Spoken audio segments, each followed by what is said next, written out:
On air, good afternoon.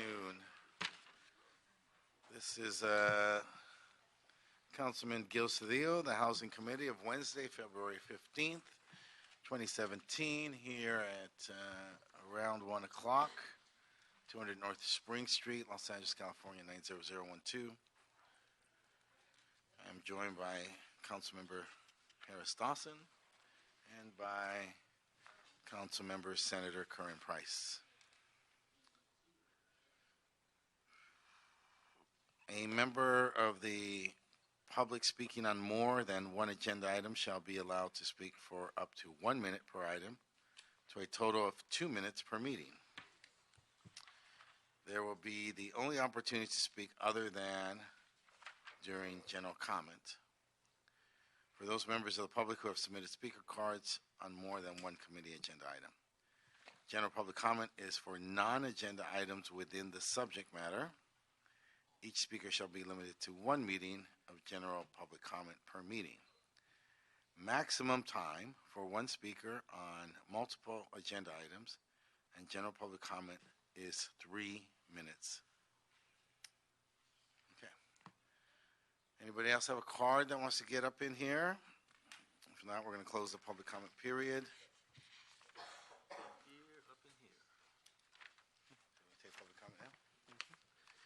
Okay, so Mr. Walsh, you're here on a rare occasion. General public comment. Okay, John Walsh, blogging at Hollywood Herman Highlands, and Wayne coming up here next. HollywoodHighlands.org, and J. Walsh Confidential tweeting at Hollywood Dems. And I just want you to know that I try to get into the Yes on Measure S website in this building, and City Hall has officially blocked it. That's fascism. But when blacks and Hispanics are fascist, it's okay. Only whites are not allowed to be fascists. You can check it. I have it on my website. You cannot get into Yes on Measure S. It's because, why? Because we're going to win. You know how we're going to win? Because it was 10,000 to 1 that we could win. Then we won over the city council. We won over nobody on the city council. We won over the 100% of the LA Times. Everybody is for Measure S now. Have you received this in the mail yet? Diane Watson, this is Measure S. Reform City Broken. This is what the LA Times says. Borderline development, corrupt development approval system for high rises. That was last March. The only difference between us is we don't say borderline. We say totally corrupt system. But we're going to show you. We're going to humiliate the mayor. We're going to humiliate him by beating him by enormous numbers of people. Measure S is. My mailbox is. Mr. Walsh, you've gone over your 1 minute. Are you now into your other two items? If my 1 minute is up, I've made my point, okay. And we'll see you on election night. Thank you so much. Thanks for joining us today. Okay, Herman, 3 minutes. Yes, say yes to S. Thank you, Mr. Walsh, for those recommendations. We know that there are other issues like on item number 1 that are important, clarifying the recommendations for rent stabilization. What is rent stabilization, Marquisi? You tell me, Marquisi, what is rent stabilization? I'll tell you what it is. It's called Rage Against the Goddamn Machine. When you put a person out in the street and make them homeless, living in his rent-controlled home because some gentrification motherfucker wants to take over his community. That's what that situation is pursuant on. And the civil liabilities reflect that all tenants' relocation amounts to the current levels should be expedited immediately. Then I go into item number 2, Mr. Price, otherwise known as PDQ.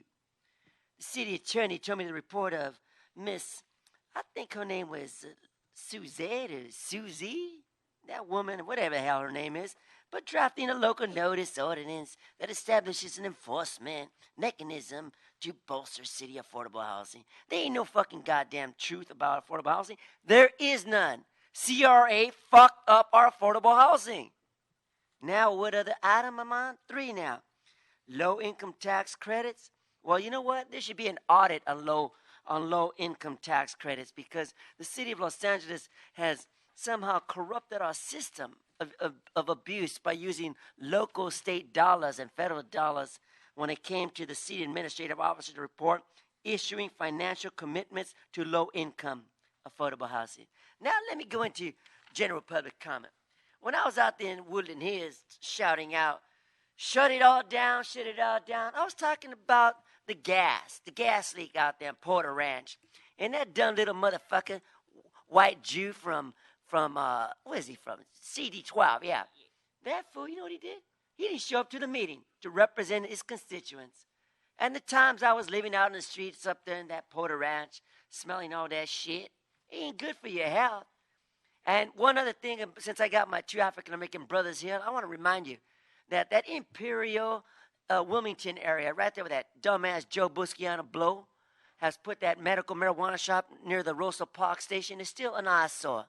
Clean that shit up.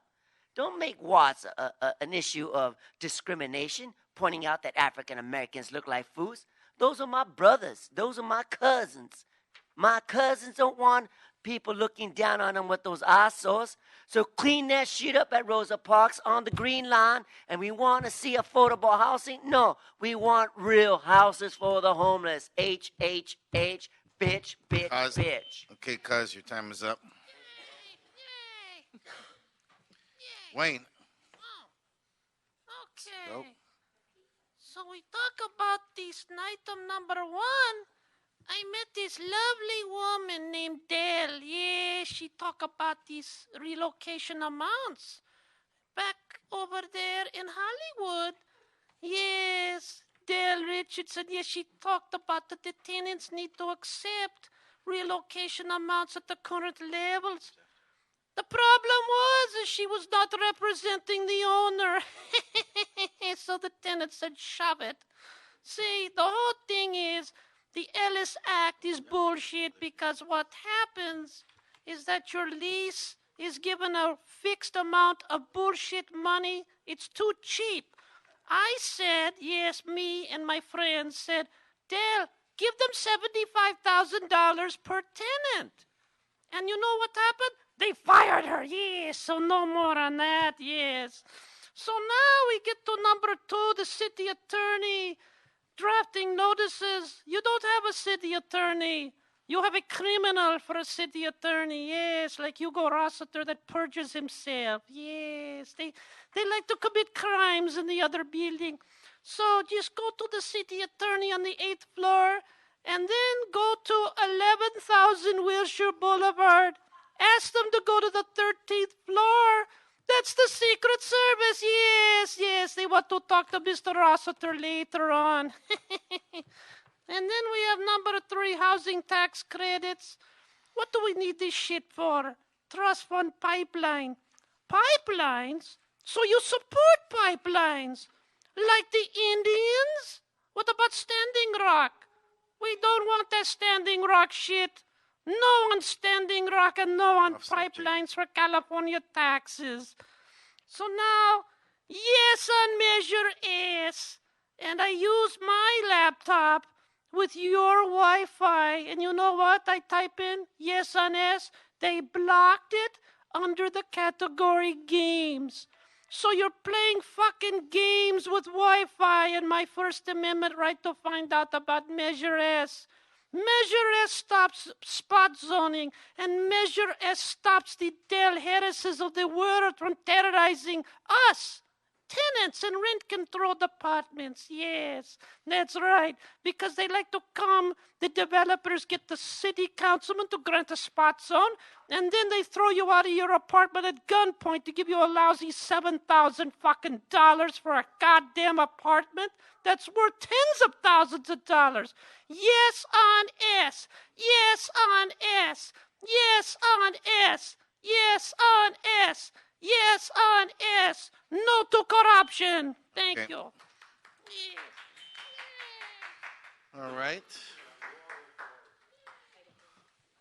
Item 1, now to Item reality. 1, Mr. Chair, item 1 is an HCID and City Attorney report relative to clarifying recommendations to modify the rent stabilization ordinance. Okay. Good afternoon, Councilman. Good afternoon. How are you? Fine, thank you. Good. Thank you. Anna Ortega, Housing and Community Investment Department. This is a follow-up. Being disruptive. This is a follow-up to our October report to this committee when both the committee and council approved a series of technical amendments to the rent stabilization ordinance, standardizing various provisions and providing clarification on existing provisions. Since then, Housing has worked with the city attorney on the amending language to implement these amendments. In drafting the final amended language, the city attorney has requested clarification on 2 of these changes to be sure that the language is amended in accordance with the council's instructions. So the first one has to do with the recommendation to delete section 151.04B of the ordinance, which deals with termination of section 8 contracts. As currently written, this section is unenforceable because it conflicts with a court case which the city lost. As I explained last time, we attempted to amend the language, but subsequent to the submittal of our report, we met with both landlord and tenant advocates, and they would prefer that the language be deleted in its entirety as a better solution, and we concur with that. So our verbal amended recommendation last time was to simply delete section 151.04B, and so we want that clearly on the record, that that's the recommendation that's being approved.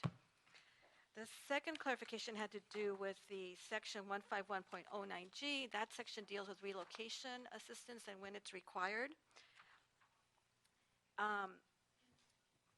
That's a relocation for tenants for no-fault eviction. So in the change of substance is to add an additional reason that requires relocation assistance, which is for building affordable housing. But all of that language is in the same section that lists the relocation amounts. So the amounts listed there are the 2011 amounts. According to a section later in that part of the ordinance, these get adjusted annually. So we need to make sure that the relocation amounts in the section, when it's amended, reflect the current amounts. The current amounts are $7,900, $10,400, or $19,700, depending on the tenant status. If we didn't do that, the amended ordinance would revert the relocation amounts back to the 2011 amounts, and we don't want anyone to think that that's what we're doing. So basically, our recommendations is that the amended language state the 2017 amounts. Other than that, the language has been worked on together with the Office of the City Attorney, and we think that they're ready to go. Yep. So again, on section 151.04B, that section should be repealed. Got it. We got the repeal, and then the amendment to make current the relocation amounts. Yes, sir. Right? What are they? We'll go through that. Do you want to? Can you state the 3 for the record? Yes, so there's 3 amounts, $7,900, $10,400, or $19,700. Again, that depends on the tenant status and how long they've been in the unit and their income.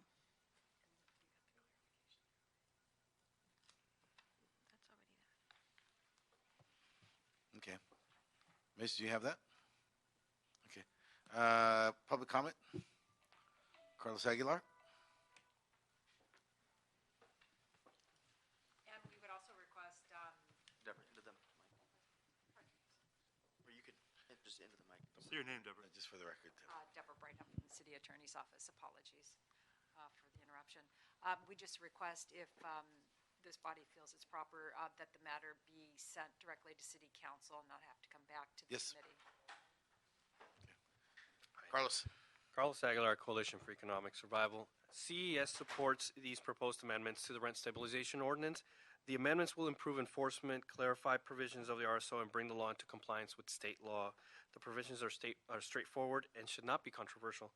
These include issues such as registration of pass-throughs, surcharges, notice clarification, obligations to provide relocation assistance, RSO and RSO coverage, but most importantly, the clarification, as was mentioned earlier, regarding Section 8 and the need to ensure that this doesn't undermine displacement protections for Section 8 tenants.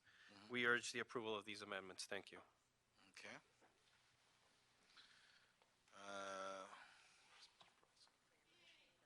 Moved and seconded. Yeah. So on the specific recommendations, as we stated, repeal LAMC Section 151. Stop that, Wayne. That's the second time I'm telling you. Repeal Los Angeles Municipal Code Section 15104B and amend LAMC Section 15109G to codify the increases that you expressed. That you wrote. You have those numbers, right? Yes. Yes. Okay.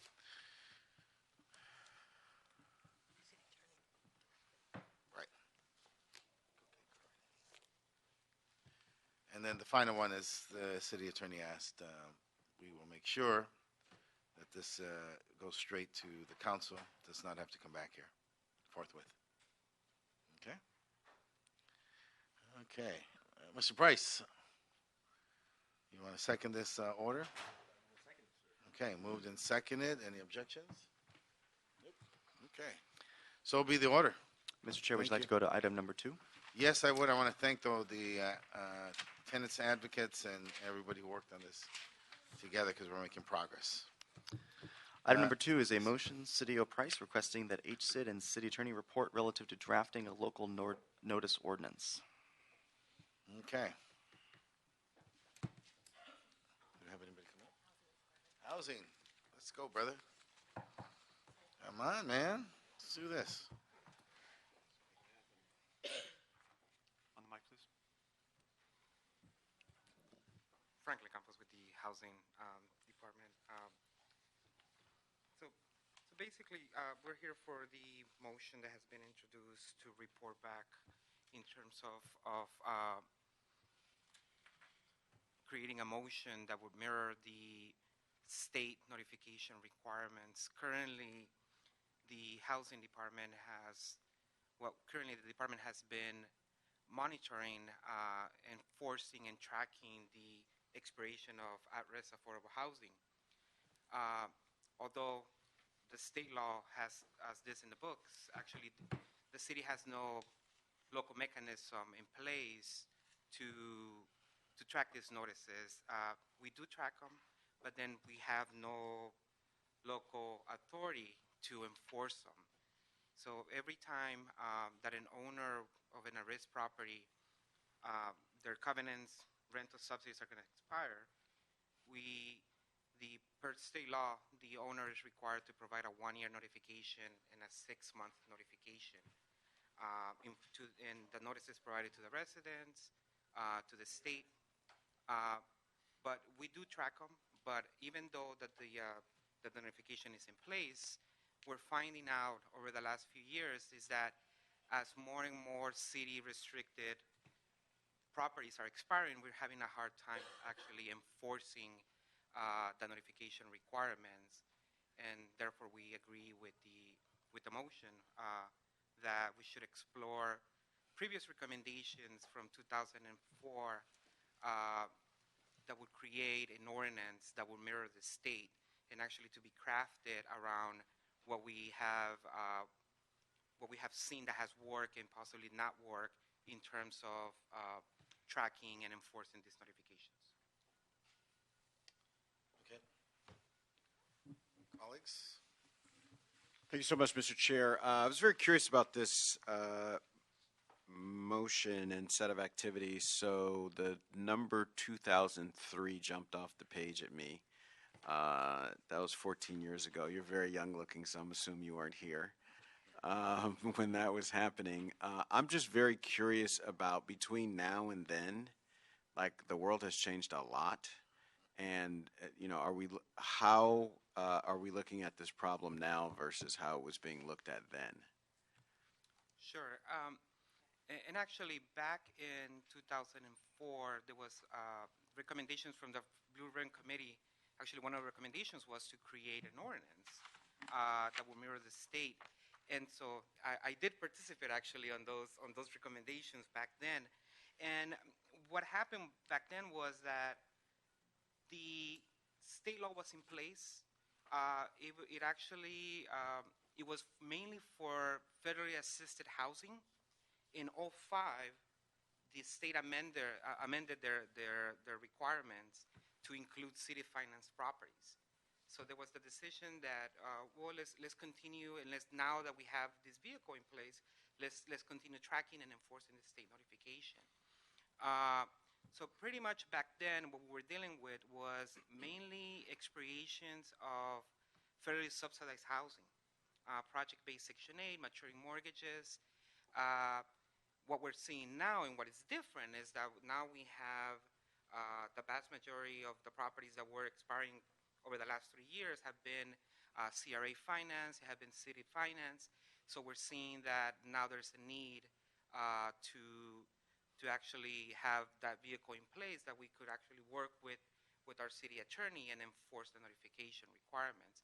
So there's some tweaks that need to be made in terms of possibly some exemptions, possibly look into what those recommendations and the intent, because many of those recommendations have either been taken care of through other ordinances, other laws have been passed, and so therefore we need to go back to those recommendations to use them as a base to come up with new recommendations that would basically allow us to work with the residents, to work with the owners in guiding them through that process. So ultimately, the goal here is that by owners and for us enforcing these requirements, that would allow us to have the 1 year, let's say, to start working with the residents, the owner, with the ultimate goal to preserve and extend the affordability.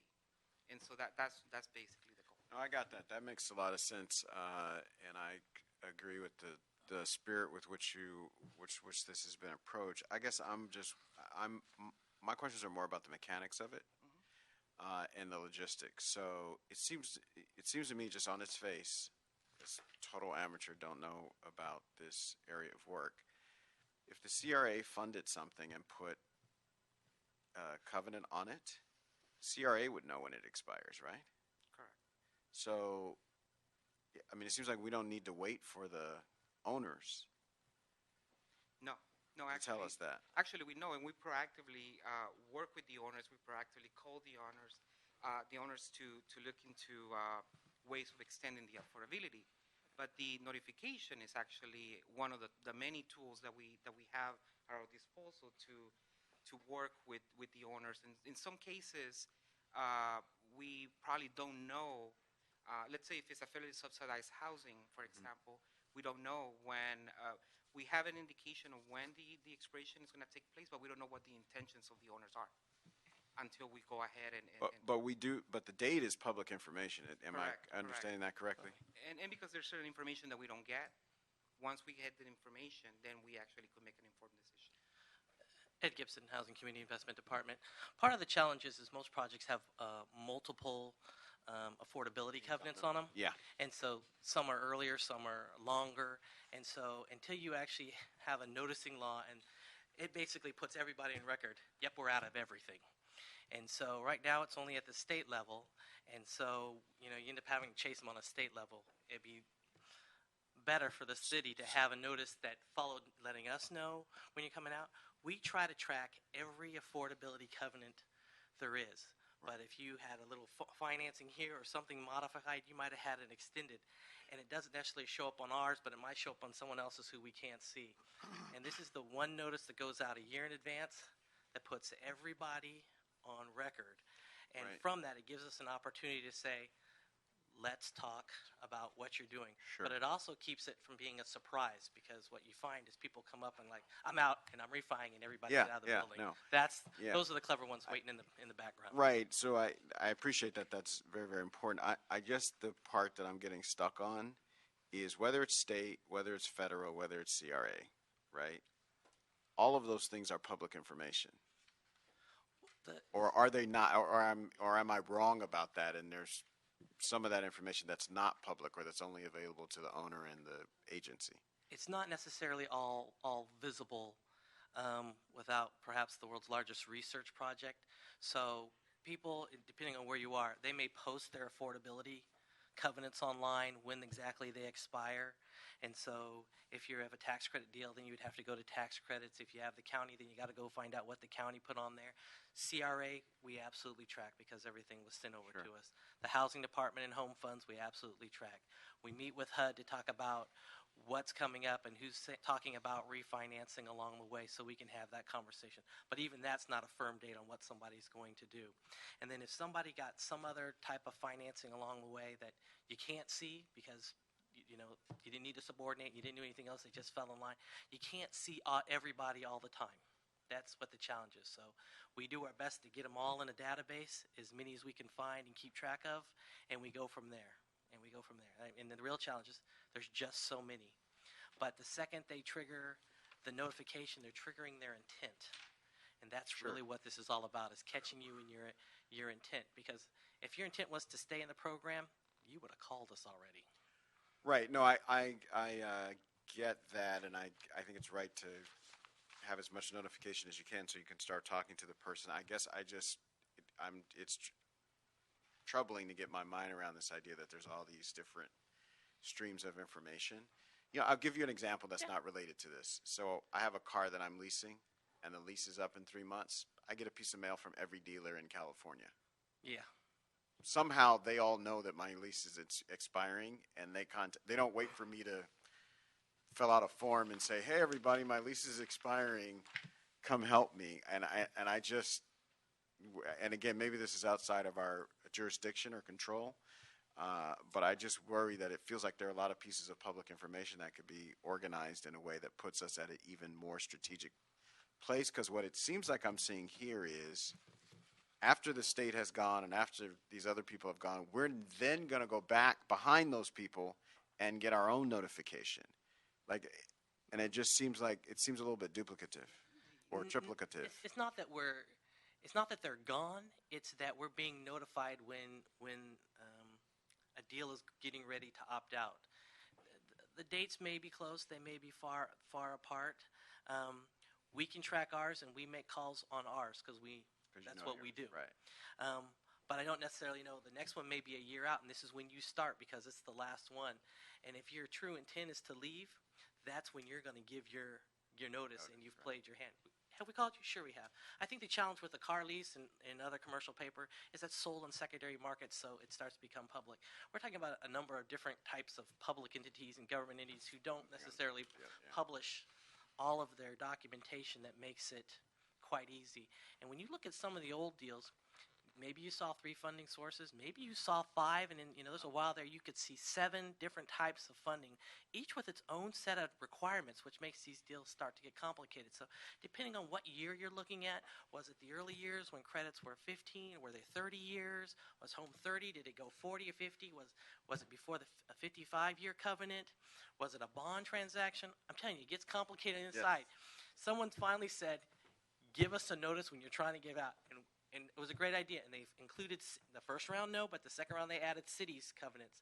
And right now, it behooves us that let us have a notice that we can actually go and enforce. Because what the notice says is, you give everybody time. You give the tenants time, and you give us time to talk to you as one of your lenders. And right now, you have to go chase up on a state level requirement and go enforce there. When we should just have a notice here that says, let us know, and whatever requirements we might also want inside of there is our opportunity to put it in there saying, come talk to us or whatever, and everybody's on notice that you have to notify the city as your lender. And one thing to clarify Okay. is that the state, although it's a state law, they receive it, they log it in, they don't enforce it. So When you say enforce, tell me what you mean by that. enforce meaning that if there's many cases where owners have decided to terminate and they're about to terminate and they haven't provided the proper notification to the residents, to the city. And So the state doesn't say, "Oh, you can't terminate because you never submitted." yeah, They don't do that. No, Okay. they will send them back got it. to us. And But then, we intend and to then do we that. enforce their state Got it. law. Okay. So yeah, so then we've seen many occasions that people are actually getting ready to move out, and they haven't been provided the proper notification. So then we work with the city attorney to try to enforce it. Same thing with the federally subsidized housing. The HUD basically gets their required notice, but they do not enforce if the city has not been provided proper notification. So thank you all. You have sufficiently complicated it for me. I appreciate it. So I would put forward. I don't want to put this as an amendment, but I just think I would really hope that we get with our best thinking about communications management and database management and all the rest that we know now that we didn't have in 2004, and see if we can't put it to work on this so that we get more information in a more transparent way. It's limited work for the landowner or the person who has to do the filing, and it's readily available to the tenant. So they don't maybe have to call down here or come down here. Maybe they can go online and look up their address or something. So I just would hope that that's a part of what you all are thinking about going forward. Thank you. So let's adopt the motion. I think you heard the language. And direct HCID and city attorney to provide a report back with draft affordable housing notice ordinance within 60 days. So good? Second? Second. So be the order. Your language incorporated. Thank you. Okay. No objection. Next item. Mr. Chair, item 3, HCID and CAO report relative to issuing financial commitments and low-income housing tax credit letters of support. Good afternoon. Emily Zen Cervantes with the Office of the City Administrative Officer. The Housing and Community Investment Department is requesting authority to issue letters of support and financial commitments to projects in the Affordable Housing Trust Fund pipeline that are applying for low-income housing tax credits and/or tax-exempt bonds, as well as various other actions. Subsequent to releasing their report, the HCID requested various amendments to their recommendations, including clarifying which projects HCID requests authority to negotiate and execute agreements with for acquisition, pre-development, construction, and permanent loans, and which projects require subordination of city loans and regulatory agreements, and the appropriate accounts for obligating home funds for project financing. This office concurs with the department recommendations as amended. There is no impact to the general fund as the Affordable Housing Trust Fund commitments are funded by Home Investment Partnership Program funds. However, after the CAO released the report, the HCID notified us of an additional project requiring gap financing and proposed additional recommendations and amendments. HCID staff is available today to discuss these additional changes. Good afternoon. My name is Yaneli Ruiz. I'm with HCID LA. Again, to reiterate, subsequent to our filing of our report, there was one project that made revisions to their affordability unit mix, which then created financing gap. In order to score a perfect score in the low-income housing tax credit competition, all financing has to be in place at the time of the application, which is March 1st, and therefore we have to then include the financing gap recommendation in this report in order to make it in time for the application. The project is adding CRA funds which are limited to that area, and it just so happens this project is in that in the Adelante East Side area. So we're recommending that we add $450,000 to that project. It was already included in the table to ask for a recommendation of tax credits. Now we're adding a recommendation for additional direct financing. This project is permanent supportive housing. It does create a total of 29 units, and 14 of those will be for homeless individuals. So if there's any questions, we're available. Good. and the CAO concurs with the revised recommendations. Great. You concur, we've got that, we've got the projects, okay, motion? So moved. Second. Second? Okay. As amended. of Mr. Chair, course. you should adopt the CAO report. Yes, motion to As adopt the amended. CAO report. As amended. Brian, we closed early, I'm sorry, Brian, we closed very early. We were here early. Please. Thank you. Okay. Motion to adjourn?